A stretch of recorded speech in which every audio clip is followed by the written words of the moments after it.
श्री स्वामी समर्थ. स्वामी आहेत या चॅनेलवर तुमचे सर्वांचे स्वागत आहे.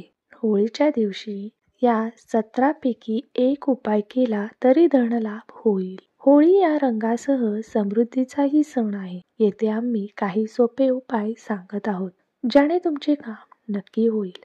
होलिका दहनाच्या दिवशी होलिकेत स्वतःवरून काढलेले कुटणे जाळल्याने नकारात्मक ऊर्जा दूर होते. घर, दुकान आणि कामाच्या ठिकाणची दृष्ट काढून होलिकेत जाळणे फार फायदेशीर आहे. भय आणि ऋणातून मुक्त होण्यासाठी निरसह स्तोत्राचे पठण करणे लाभदायक आहे. होलिका दहनानंतर जळत्या अग्नीत नारळ टाकल्याने कामातील अडथळे दूर होतात. जर कोणी सतत आजाराने त्रस्त असेल तर होलिका दहनानंतर उरलेली राख रुग्णाच्या झोपण्याच्या जागेवर शिंपडल्यास फायदा होतो. यशासाठी होलिका दहनाच्या ठिकाणी नारळ, विडा आणि सुपारी अर्पण करा. घरगुती त्रासापासून मुक्ती आणि सुखशांतीसाठी होलिकेच्या अग्नीत जवाचे पीठ अर्पण करा. होलिका दहनाच्या दुसऱ्या दिवशी भस्म घेऊन लाल रुमालात बांधून पैशाच्या जागी ठेवल्याने फालतू खर्च थांबतो. वैवाहिक जीवनात शांतीसाठी होळीच्या रात्री उत्तर दिशेला एका पाटावर पांढरे कापड पसरून मूग, हरभरा डाळ, तांदूळ, गहू, मसूर, उडीद डाळ आणि तीळ यांच्या ढिगाऱ्यावर नवग्रह यंत्र स्थापित करा.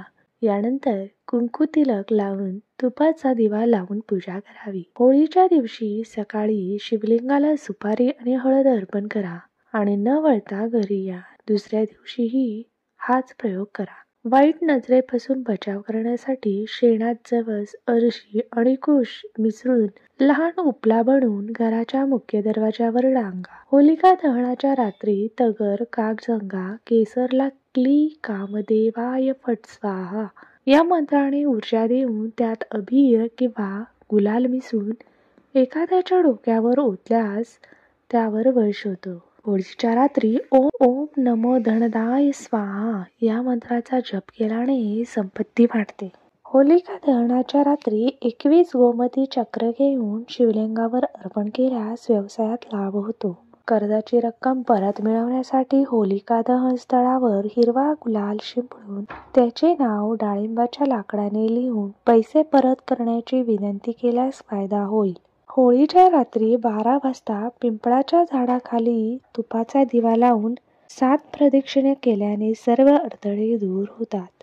होळी पेटवताना गोमती चक्र, कवड्या आणि बत्ताशे स्वतःवरून ओवाळून फेकल्याने जीवनातील प्रत्येक अडथळे नाहीसे होतात. श्री स्वामी समर्थ.